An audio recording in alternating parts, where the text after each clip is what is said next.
प्रतापगढ़ नाम का एक गांव था जहां सभी लोग खुशी खुशी रहते थे। मकर संक्रांति कुछ ही दिनों में आने वाली थी और सभी लोगों में बहुत उत्साह था। बाजारों में बहुत भीड़ थी और लोग तरह तरह की पतंगे खरीद रहे थे। उसी गांव के जंगलों में एक चुड़ैल रहा करती थी। चुड़ैल भी एक दिन बाजार में आकर खड़ी हुई।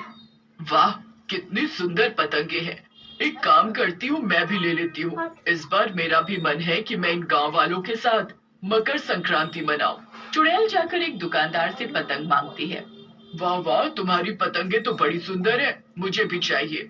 लेकिन दुकानदार चुड़ैल को ऐसे अपनी दुकान पर खड़ा देखकर नाराज हो जाता है। अरे वो चुड़ैल कहेगी, चल भाग यहाँ से, मैं तुझे कोई पतंग नहीं देने वाला हूँ। मगर ऐसा क्यों? अरे मैं भी तुम लोगों के साथ संक्रांति मनाना चाहती हूँ। कितना मजा आएगा ना, सोचो। तभी वहाँ पर एक आदमी जो खड़ा होकर पतंगे खरीद रहा था वो चुड़ैल से कहता है। ओहो, देखो तो जरा इस चुड़ैल को, बढ़िया है हमारे साथ त्योहार मनाने वाली। जा जाके भूतों के साथ मना त्योहार। खबरदार जो तुम मकर संक्रांति के दिन गांव के आसपास भी दिखाई दी तो। हाँ, और अगर दिख गई तो तुझे किसी तांत्रिक बाबा के हवाले कर देंगे, समझी। उसके बाद तेरे सारे त्योहार तांत्रिक के साथ ही मनेंगे। तुम लोगों ने ये ठीक नहीं किया, अब अच्छा नहीं होगा। अगर मैं त्योहार नहीं मनाऊंगी तो किसी को भी नहीं मनाने दूंगी, मेरी ये बात याद रखना। इतना कहकर वो चुड़ैल वहां से गुस्से में वापस चली जाती है और एक पेड़ पर बैठकर सोचने लगती है। मैं तो इन सब के साथ मिलकर त्योहार मनाना चाहती थी, लेकिन मेरी इतनी बेइज्जती करके इन लोगों ने खुद अपनी मौत को बुलावा दे दिया है। चुड़ैल ये तय कर लेती है कि वो अब किसी को भी मकर संक्रांति मनाने नहीं देगी। वो ये सोचकर कुछ पतंगे बनाने में जुट जाती है। अगले दिन गांव में वर्षा नाम की एक औरत जब सुबह सुबह अपने घर की छत पर जाती है तो उसे वहां एक पतंग गिरी हुई दिखाई देती है। अरे ये क्या? ये तो किसी की पतंग है जो शायद कटकर हमारे घर में गिर गई है। इसे उठाकर कूड़े में फेंक देती हूँ। वैसे दिखने में है तो ये बहुत सुंदर, जिसकी भी होगी वो जरूर इसे ढूंढ रहा होगा। खैर मुझे क्या। वर्षा जैसे ही पतंग को फेंकने के लिए उठाती है, उस पतंग का मांझा वर्षा के गले से लिपट जाता है और वर्षा का दम घुटने लगता है। अरे बचाओ बचाओ, कोई मुझे इस पतंग से बचाओ। ये मेरा गला दबा रही है। अजी सुनते हो? कहाँ हो? वर्षा की आवाज सुनकर उसका पति भागा भागा वहां आता है। अरे क्या हुआ वर्षा, ये तुमने पतंग क्यों पकड़ रखी है? अरे मैंने पतंग को नहीं बल्कि इस पतंग ने मुझे पकड़ रखा है। इसके मांझे से मेरा गला दब रहा है, जल्दी मुझे बचाओ, मेरा दम घुट रहा है। वर्षा का पति मांझे को निकालने की बहुत कोशिश करता है, लेकिन पतंग वर्षा से अलग नहीं होती है और वर्षा का गला दबने की वजह से उसकी मौत हो जाती है। वर्षा का पति जोर जोर से रोने लगता है और पूरे मोहल्ले के लोग इकट्ठे हो जाते हैं। अरे भैया, ये सब भला कैसे हुआ? कुछ समझ नहीं आ रहा मुझे, न जाने कहां से पतंग हमारी छत पर आ गिरी और इसके मांझे ने वर्षा का गला दबा दिया। अरे लगता है कि ये कोई भूतिया पतंग है। लोग आपस में बातें करते रहे और थोड़ी देर बाद वहां से चले गए। अगले दिन फिर से एक दूसरी औरत रिंकी की घर की छत पर वैसी एक पतंग आकर गिरी। अरे ये तो किसी की पतंग आकर गिरी है। ओह, मगर लोग कह रहे कि ये कोई भूतिया पतंग है। लेकिन इसे देखकर तो ऐसा कुछ भी नहीं लग रहा। अरे क्यों इसे फेंकूं? इतनी अच्छी तो पतंग है। अभी बाजार लेने जाऊंगी तो 150 रुपए बर्बाद होंगे। यही उठाकर बंटी को उड़ाने के लिए दे देती हूँ, वो भी खुश हो जाएगा और मेरे पैसे भी बच जाएंगे। रिंकी लालच में आकर पतंग को उठा लेती है और वर्षा की तरह ही पतंग का मांझा रिंकी का भी गला पकड़ लेता है। बचाओ बचाओ, कोई मुझे बचाओ। रिंकी दर्द से तड़पने लगती है और उसकी भी वर्षा की तरह ही मौत हो जाती है। अब सारे गांव में दहशत फैल गई थी कि कोई भूतिया पतंगे उड़ा रहा है। लोगों ने डर के मारे पतंगे खरीदनी भी बंद कर दी और कोई भी बच्चा छत पर पतंग उड़ाने नहीं जा रहा था। बाजारों में एकदम सन्नाटा छा गया था। ये सब होने से वो पतंग बेचने वाला दुकानदार बेहद परेशान हो जाता है, क्योंकि उसकी एक भी पतंग नहीं बिक रही थी। वो दुकानदार रास्ते में जा रहे एक आदमी को रोककर उससे पूछता है। क्या हुआ भैया, कोई पतंग खरीदने क्यों नहीं आ रहा है?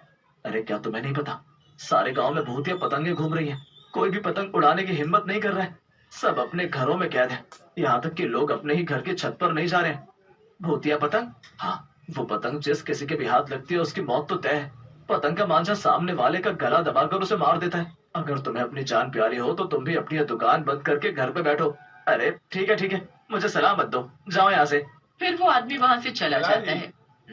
लगता है उसी चुड़ैल का काम है। उसने मुझे धमकी भी दी थी, शायद वो अपनी बेइज्जती का बदला ले रही है। ठीक है, तो इस बार उसने गलत आदमी से पंगा लिया है। मैं भी देखता हूँ कि वो कैसे हम सबको मकर संक्रांति मनाने से रोकती है। इसके बाद वो दुकानदार गांव के जंगलों की तरफ गया जहां वो चुड़ैल रहती थी।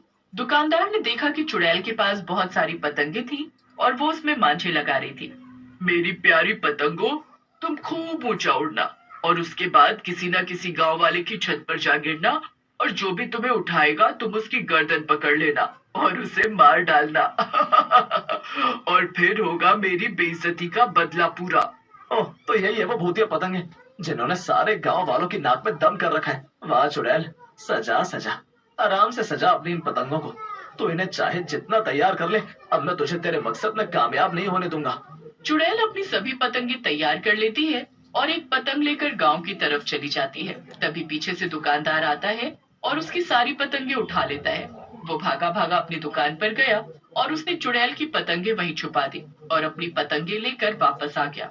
दुकानदार वहां से चला जाता है और चुड़ैल वापस आ जाती है। अगले दिन मकर संक्रांति थी और चुड़ैल फिर से एक पतंग को हवा में छोड़ आती है। अब ये भूतिया पतंग जिसके भी घर में गिरेगी वही होगा मेरा अगला शिकार। आज तो मैं किसी को भी संक्रांति मनाने ही नहीं दूंगी। काफी देर हो जाती है लेकिन आज भूतिया पतंग की वजह से किसी की भी जान नहीं गई थी। इस सब से चुड़ैल काफी परेशान हो जाती है। अरे ये क्या, आज गांव में कोई भी मेरी भूतिया पतंग का शिकार नहीं बना? ऐसा कैसे हो सकता है? मेरी पतंग ने अपना काम क्यों नहीं किया? ये सब हो क्या रहा है? मुझे तो कुछ भी समझ नहीं आ रहा। लगता है मुझे ही जाकर पता लगाना पड़ेगा। चुड़ैल वापस गांव में जाती है और देखती है कि लोग खुशी खुशी मकर संक्रांति मना रहे थे। हर तरफ खुशी का माहौल था और आसमान रंग बिरंगी पतंगों से भरा हुआ था। लोग तिल गुड़ के लड्डू भी खा रहे थे। ये सब देखकर चुड़ैल काफी परेशान हो गई। ये सब क्या हो रहा है? मेरा वार खाली कैसे चला गया? चुड़ैल दूर खड़ी होकर ये सब सोच ही रही थी कि तभी वही दुकानदार वहाँ पर आ गया। क्या हुआ चुड़ैल की बच्ची, क्या सोच रही हो कि हम सब तुम्हारी उन भूतिया पतंगों से कैसे बच गए? हाँ, तू यहाँ? तो ये सब तेरा ही किया धरा है ना? तूने मेरा सारा खेल बिगाड़ा है ना? हाँ हाँ, बिल्कुल सही पहचाना तूने चुड़ैल कहीं की। ये सब मैंने किया। मैंने ही इन सब गांव वालों से बदल दी थी और इसलिए तेरी उड़ाई पतंग की वजह से किसी की भी जान नहीं गई। तेरी इतनी हिम्मत? मैं तुझे छोड़ूंगी नहीं। रुक, अभी बताती हूँ तुझे। मैं तुझे जान से मार डालूंगी।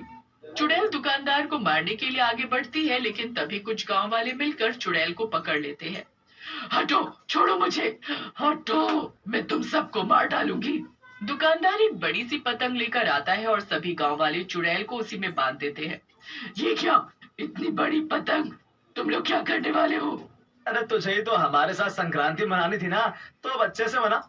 तो इस पतंग के साथ आराम से हवा में गोता खा और ऊपर जाकर हमारी बाकी पतंगों से भी मिलना। फिर सभी मिलकर चुड़ैल को पतंग के साथ हवा में उड़ा देते हैं। बचाओ बचाओ, मुझे माफ कर दो, मैं अब दोबारा ऐसा कभी नहीं करूंगी। मुझसे गलती हो गई, माफ कर दो मुझे नीचे उतार दो प्लीज। चुड़ैल अपनी गलती की माफी मांगती रहती है लेकिन कोई भी उसे नीचे नहीं उतारता है।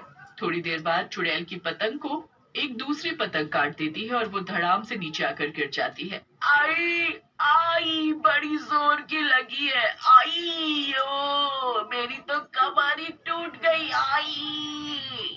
चल अब यहाँ से जल्दी भाग जा, और अगर तुझे दोबारा गांव के आसपास भी देख लिया ना, वीडियो अच्छा लगा है हुआ तो सब्सक्राइब एंड लाइक प्लीज करें।